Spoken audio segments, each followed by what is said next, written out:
voice over the next 2 hours. I have water, and I hope I don't scare you away.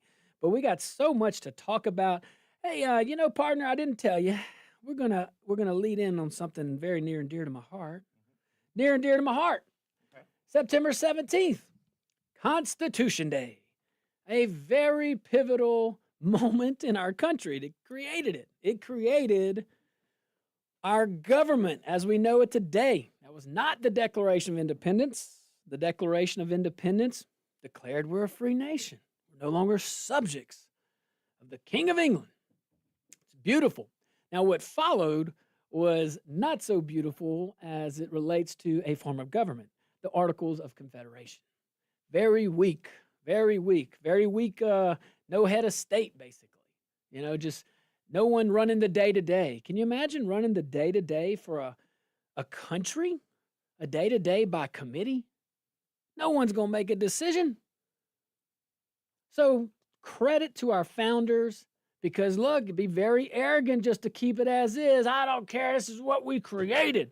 We weren't wrong. Look, we just beat England. We just kicked their rear ends. Biggest navy in the world. Ha! But they knew. All right, it wasn't working. So thank you for the humility of our founding fathers. And thank you to the humility to any leader that is willing to be flexible. That just makes sense. But it's worth remembering today just how bold and just how forward thinking our founding fathers really were. I mean, they built a framework for freedom that has lasted longer than any major constitution in history. Almost 250 years ago. To be exact, 238. 238. Wow. 238 years later. And it still begins with three simple words that should send chills down your spine. We the people. We the people. Not we the government. Does it feel that way in 2025? Probably not the same as 1789. We the people, not we the government. It doesn't, you know what else it doesn't start off with? We the elites. We the bureaucrats. No, we the people. And think about the foresight. Think about that. In 1787, the world was still ruled by kings and emperors. The idea that ordinary men, not nobles, not monarchs, would actually govern themselves. That concept was radical, very radical on September 17, 1787. Our founders stared down the most powerful empire on earth and said, liberty is worth more than safety. Are we saying the same thing?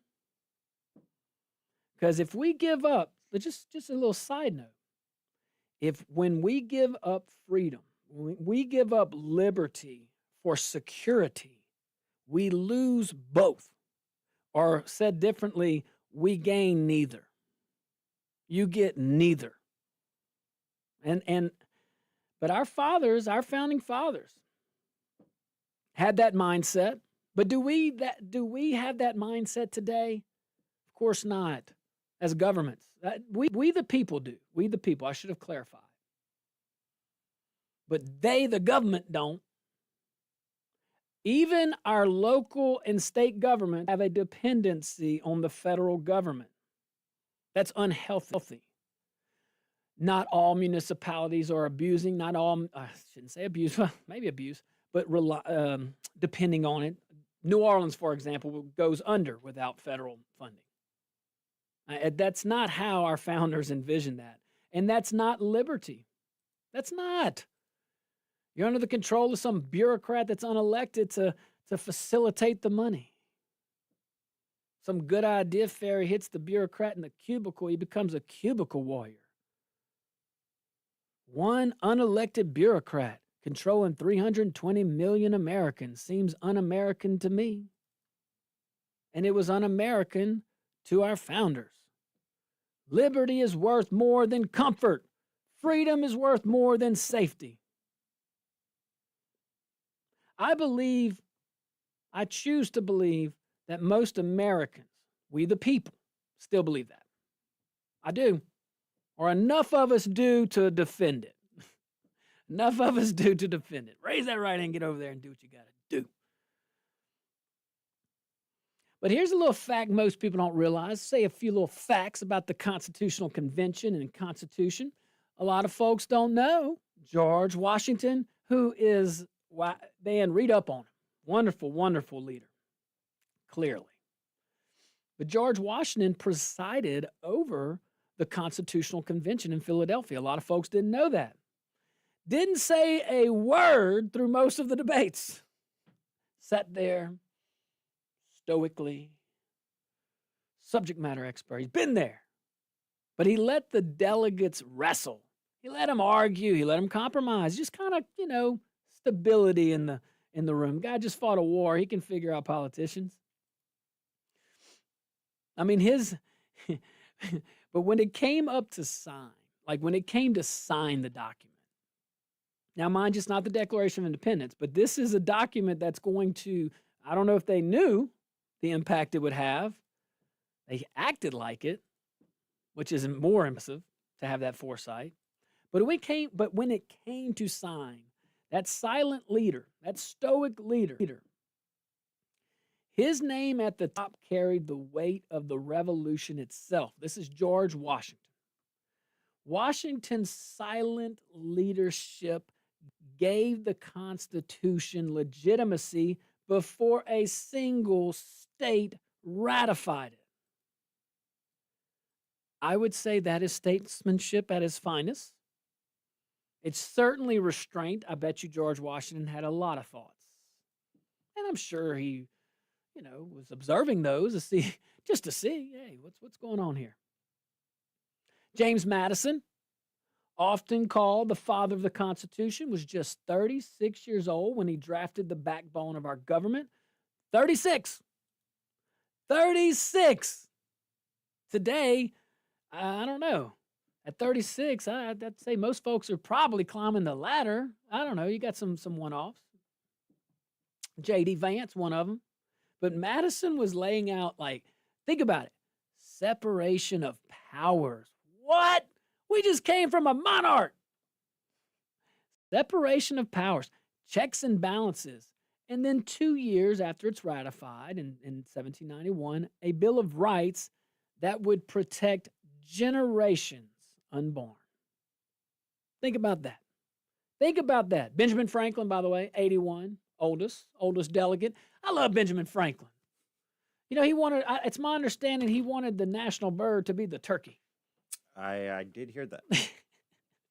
Hey. Oh, Ben. Can't mess with them turkeys, man. Not the wild ones. They get a little anxious come November. Yeah. The word gets out. All right, guys, look, we're going to take a tiny little break.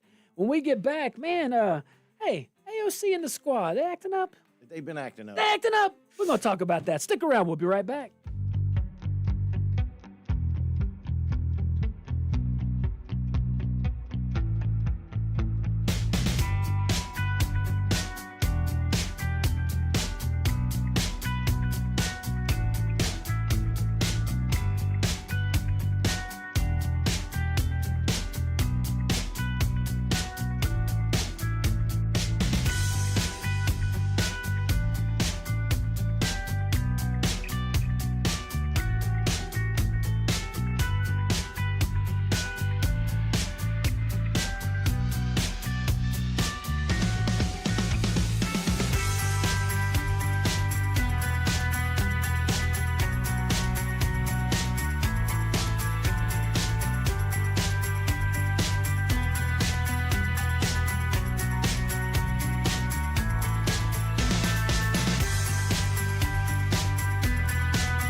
Welcome back.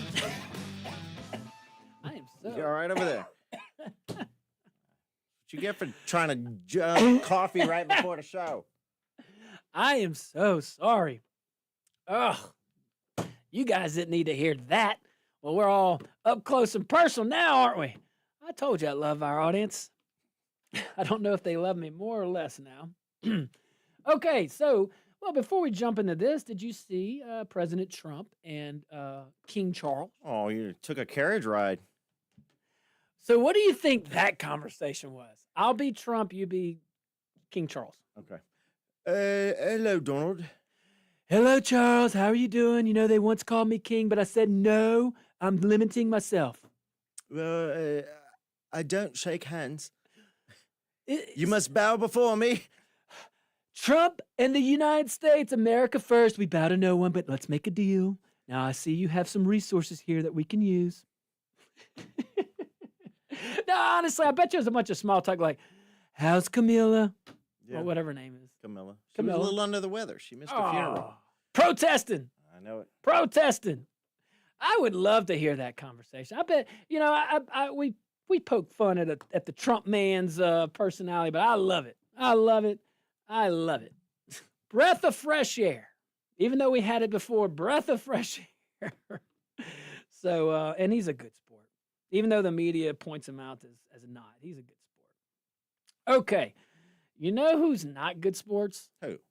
And actually, this is a more serious tone, but it's like all these Democrat leaders on the national side, and I'm sure it's a lot, I'm sure it's a lot across the country, locally, statewide, but all these guys cheering and laughing and mocking and downplaying Charlie Kirk's assassination, it just boggles me. And I'm just letting you know, Mr. Producer, I had to take my headsets off. I'm not getting any sound. It's okay. Oh. It's all good, man. So let me break down a story from Fox News. This comes from Alex Schemmel.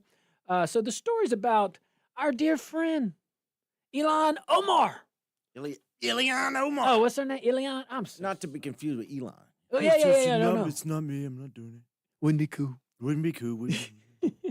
So Representative Omar, you might know her. She is enjoying the wonderful freedoms of America, but seems to hate it. So, you know, that person. That's just my observations. And if you disagree, please call in 232-1542. Open up phone lines in the next segment. And I can't wait. Please tell me how you know this lady loves America. Her actions are quite opposite. So the story focuses on Representative Omar being pressed on whether Democrats are celebrating political violence after Charlie Kirk's death. Omar denied it. She said, I don't think anybody is. Well, is that...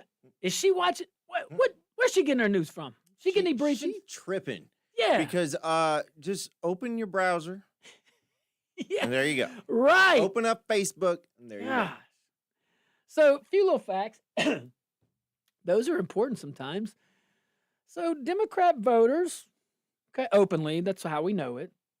And how do we know it? All the reasons Jamie just said, but also some public figures have basically mocked Kirk's assassination, Charlie's assassination. That's my take on it. And I don't see how you could take a different take. You know, if you just look. But private citizens face fallout for calling his death a moment for justice or celebrating. So that's what this article focuses on too. So on Capitol Hill, Republicans push to add a spoken prayer to a moment of silence for Kirk. Democrats, on the other hand, what do we see? It is a tale of two styles. It is a tale of two beliefs. Democrats resisted. They shout instead. Omar's strong words criticized Kirk's past. You know, you could see that. And defended her woke, extreme, small percentage in this country base. Defended it. She does represent her base's values. I'll give her that. I'll give her that. The people that keep electing her in, she seems to really, really represent them. You be the judge. Now, because of all this, though, she's facing some heat. Reportedly, lawmakers want to strip her of committee roles. Seems to be a big deal. Huey P. Long, though, buddy, when he got up there in the Senate, he said, I don't want any committee assignments.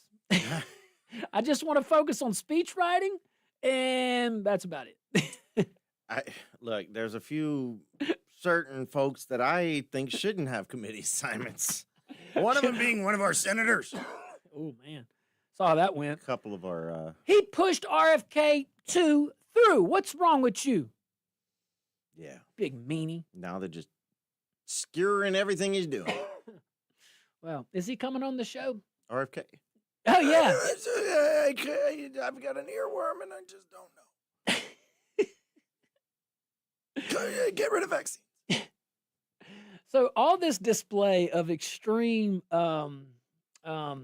non-couth behavior, best way I could say it, what all of this shows is denial doesn't change reality. You can deny it, Representative. You can deny that people that are associated with your party were celebrating this.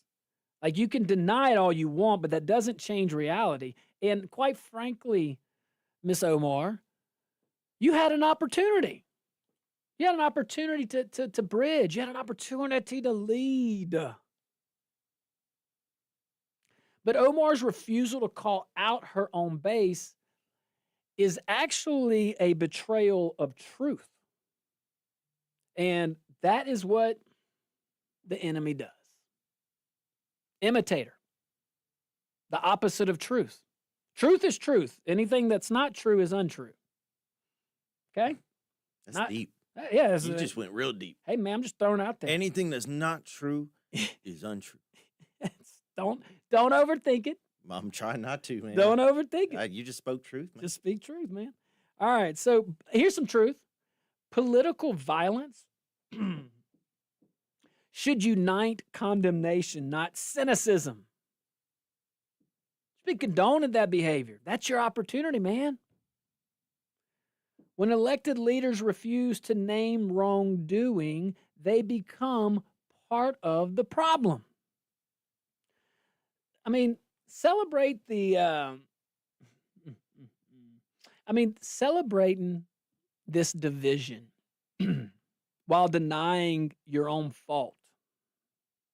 That's hypocrisy. And that's what people are getting tired of. And that's what voters are getting tired of. I mean, someone said it over the weekend.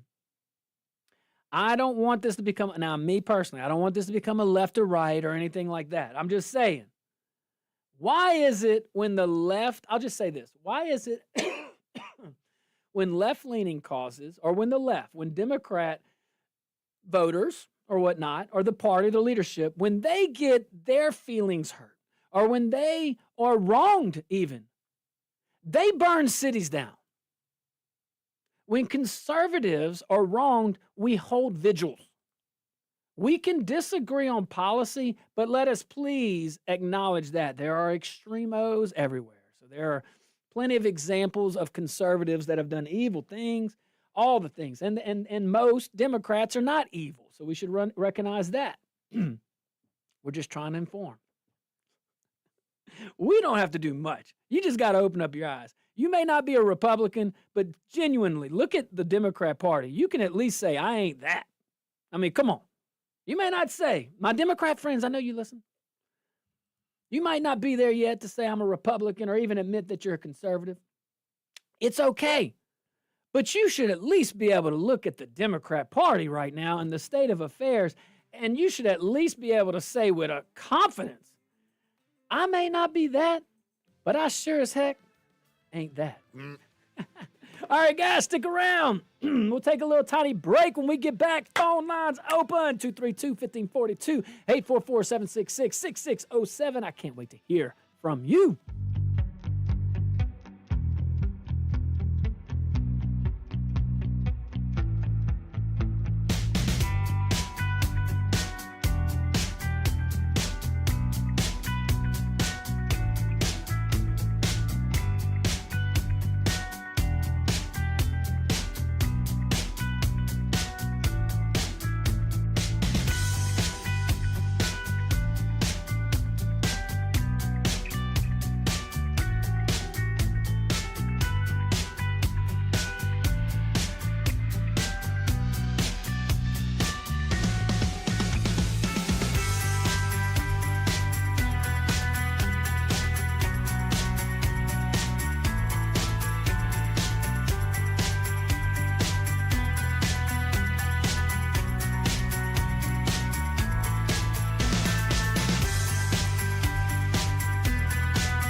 Welcome back to the Josh Guillory Show. We are broadcasting live from the KPEL studios, but also broadcasting live from Rumble. Man, I want to see you over there at Rumble, rumble.com.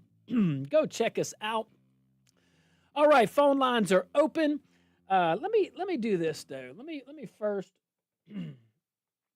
read you a few little things here. I want to switch topics here. You gonna tell us a story? You gonna tell us a little story? Well, first I'm trying to get some sound. I can't hear anything you're saying. Yeah. No. No. Test. I'm sorry, guys. This is live radio here, but I got to be able to hear the callers.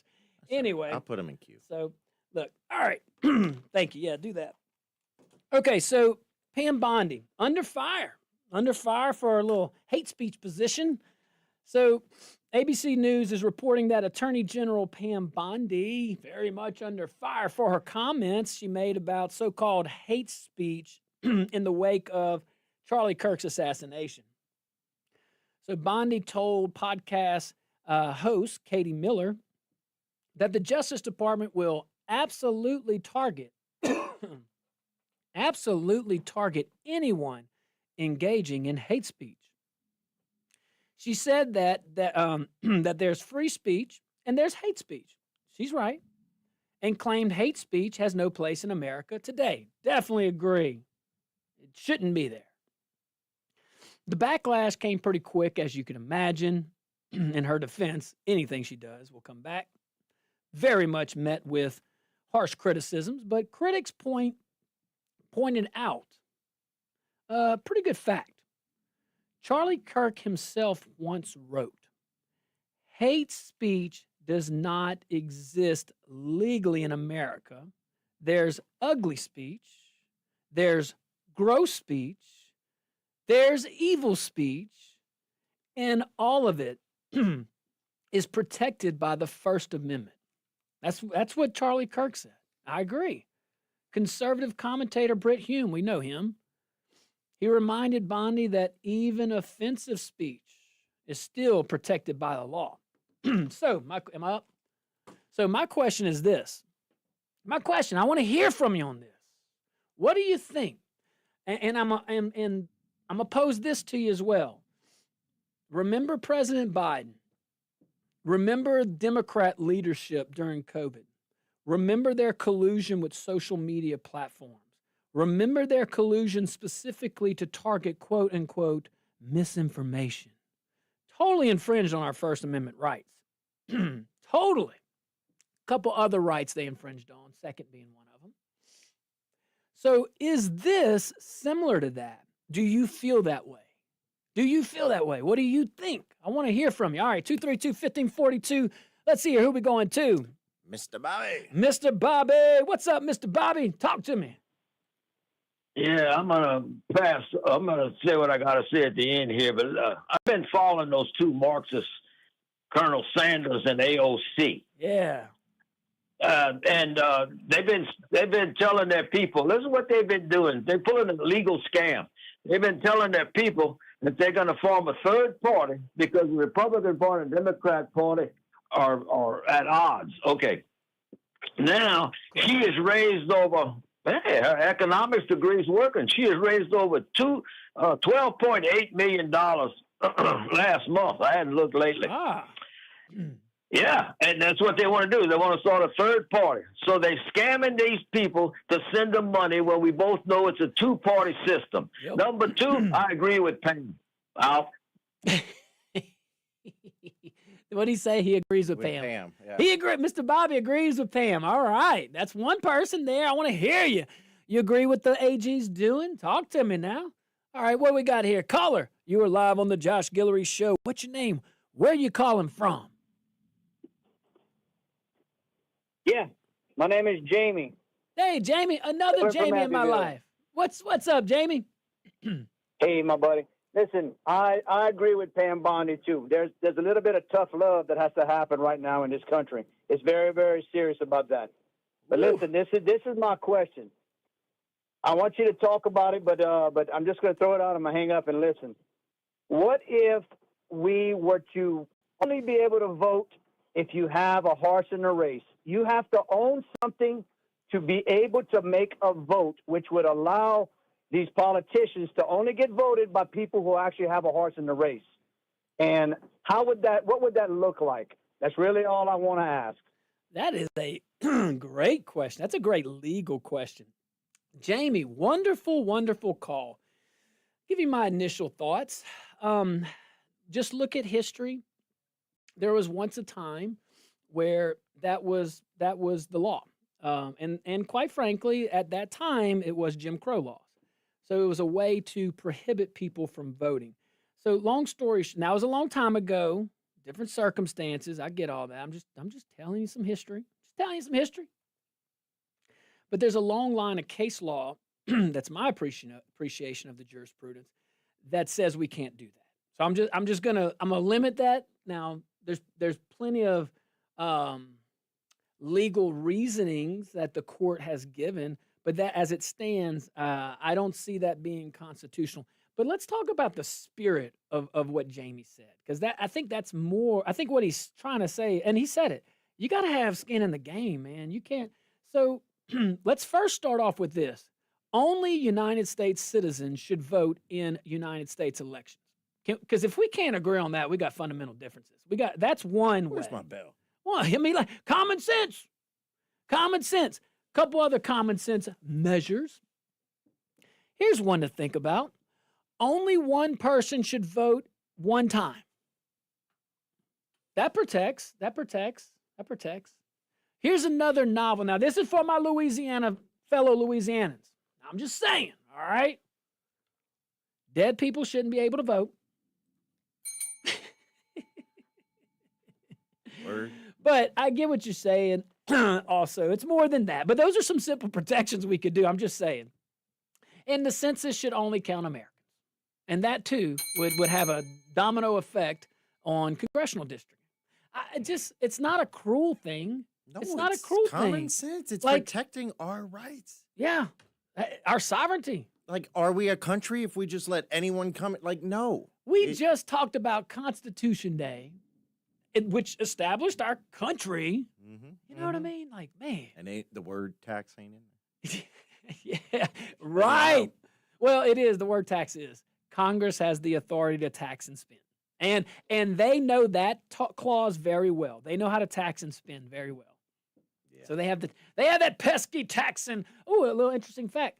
Tax and spending clause, my understanding is that's what Chief Justice Roberts, very conservative that he is, my opinion, Chief Justice Roberts sided with the four liberal justices in upholding Obamacare based on Congress's authority to tax and spend.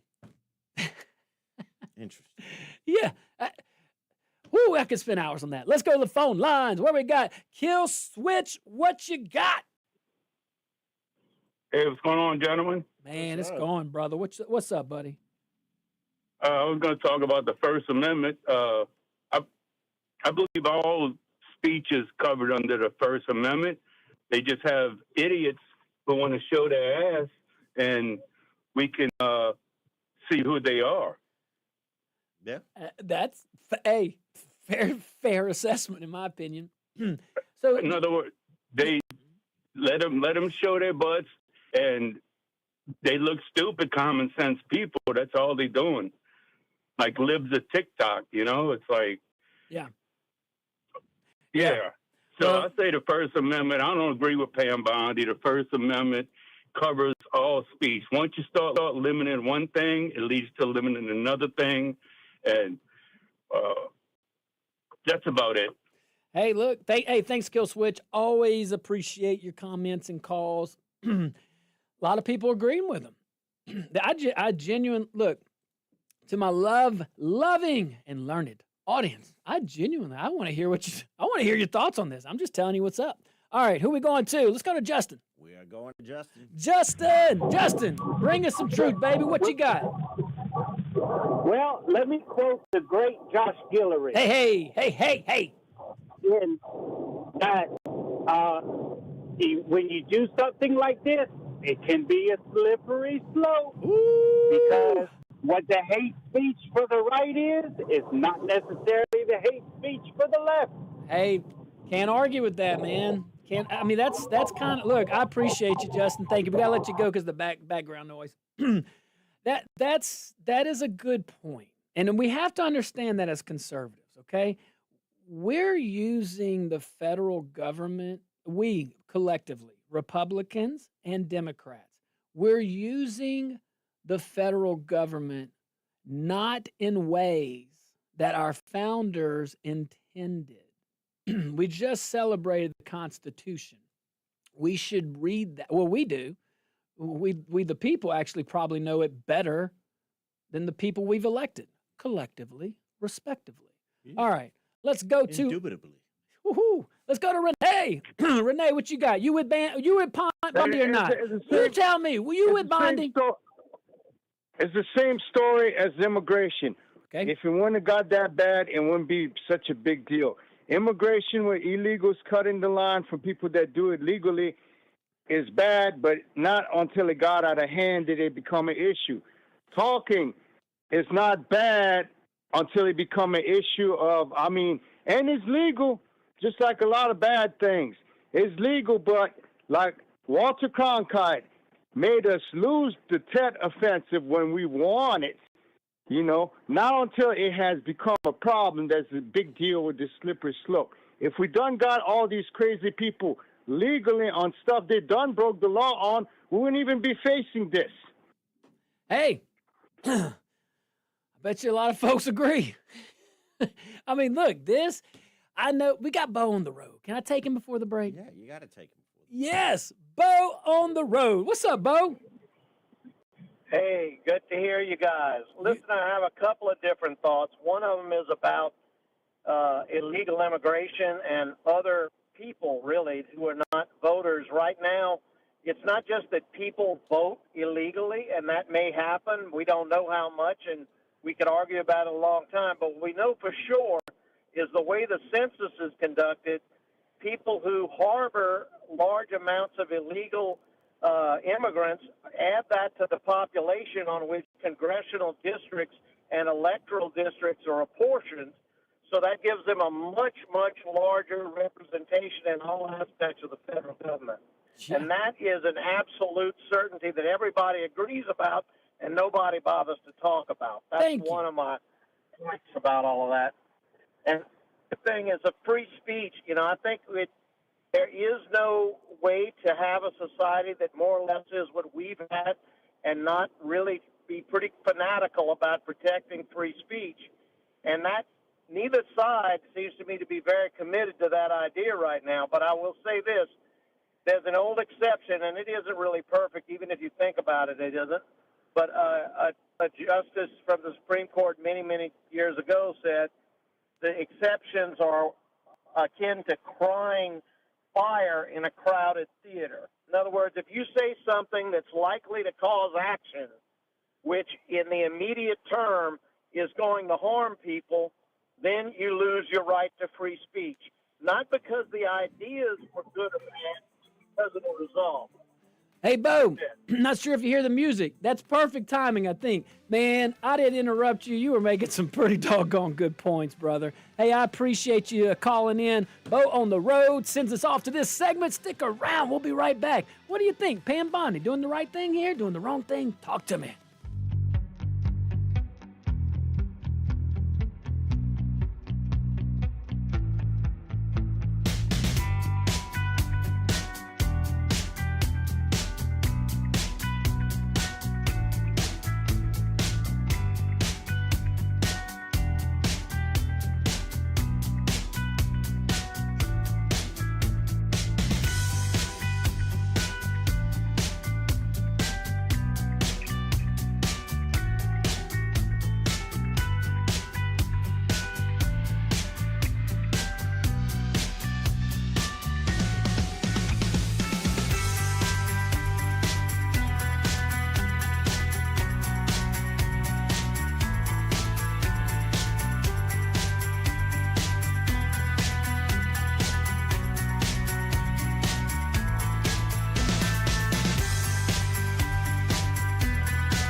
Welcome back to the Josh Guillory Show. We are broadcasting live from the KPEL studios, also on Rumble, rumble.com, like Rumble in the Jungle. Go over there, rumble.com. Thank you, Dan Bongino, for leading the way there and letting folks like us go hang out on rumble.com. Look up the Josh Guillory Show. Hey, follow us, but don't follow us. It doesn't matter. We want to see you, but we'd love for you to follow us. Hey, but on the serious note, Yeah. if you are local and you're about to head out, there are some nasty storms rolling through right now. So y'all be careful out there. That's right. Bring your umbrella, Shaft. It's pouring.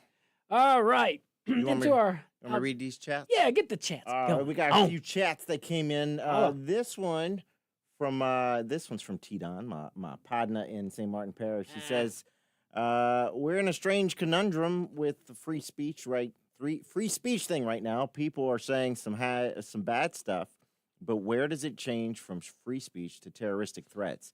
If we start going after them, then we give them exactly what they've been calling us. But there are actual lists of people they want to kill next. So what do we do with this? Great question. Tune in. I'm about to give a little analysis on it. Maybe it'll help. If not, call in.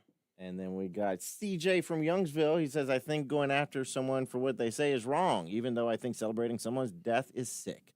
Unless they came out and called for someone to be harmed, then they shouldn't be able to go after them. And X-Jarhead says, this could apply to anyone, no matter politician or citizen. Thank you to our former Marine. Okay. And also on chat, you have a chat feature on Rumble. So the Rumble chat, go check us out. It is lively right now. I see you over there, Joe Biden's lost memory, Liberty Lover, the crew. Go check them out. I want to see you over there. So a few more thoughts here on Attorney General Bondi. So the AG really doubled down on social media. Like, got the backlash, doubled down, saying that, and it's, it's fair to the Attorney General deserves our, the position at least deserves our respect, and if they're willing to give an explanation, we should always try. So try to listen, But she doubled down on social media. She said that threats of violence are crimes, citing federal statutes against doxing, swatting, or calling for murder. Those are only 3 examples, by the way. She argued that the radical left has normalized violent threats and promised that era is over. She also said that the DOJ's Civil Rights Division may prosecute businesses that refuse to print Kirk's picture for vigils, though it's unclear what law applies there. Now, this is the part, I wrote a little note on this. I read the article that we're talking about. Did she really say that? That we have to, I'm just telling you what's in the article. She did. But I want to, she did? I'm So she said that she would prosecute businesses that refuse to print Kirk's picture. which For is vigils? insanity. Oh, okay, for vigils. But it's still insanity because You can't we make went 'em. through this with Yeah. the whole bakers, the refusing to bake the cake for the gay Yeah. couple, and they that's a religious thing. but it's your business. You should be able. I mean, it's Just go back to freedom of speech. If you're making them say something, that is also, So the backdrop here, though, is that President Trump and his administration have already promised to confront left-wing groups following Kirk's assassination, even as legal experts warn that free speech protections limit how far the government can go. This ain't about Trump. I love my man Trump. He's one man, just one man, setting a culture. Okay? Now, this part of that culture, I'm just saying, is getting met with a lot of pushback. Okay? So let me talk about the First Amendment a little bit, just broad, high level. So the First Amendment protects, as we said, as I quoted Charlie Kirk, it protects hateful speech. It protects a whole bunch of speech. It protects offensive speech.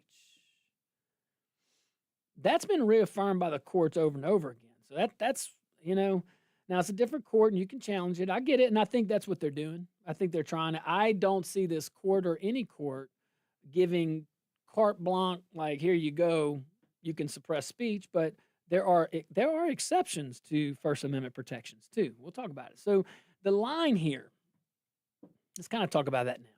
So the line is when speech or any communicative thought turns into an actual threat or even a crime.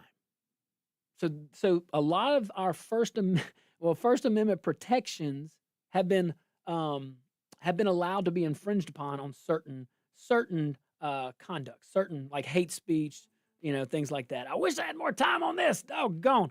I don't know. Maybe we'll pick this up, but we're definitely going to dip into another little topic that's near and dear when we get back. It's going to be fun. Don't go anywhere, Jamie.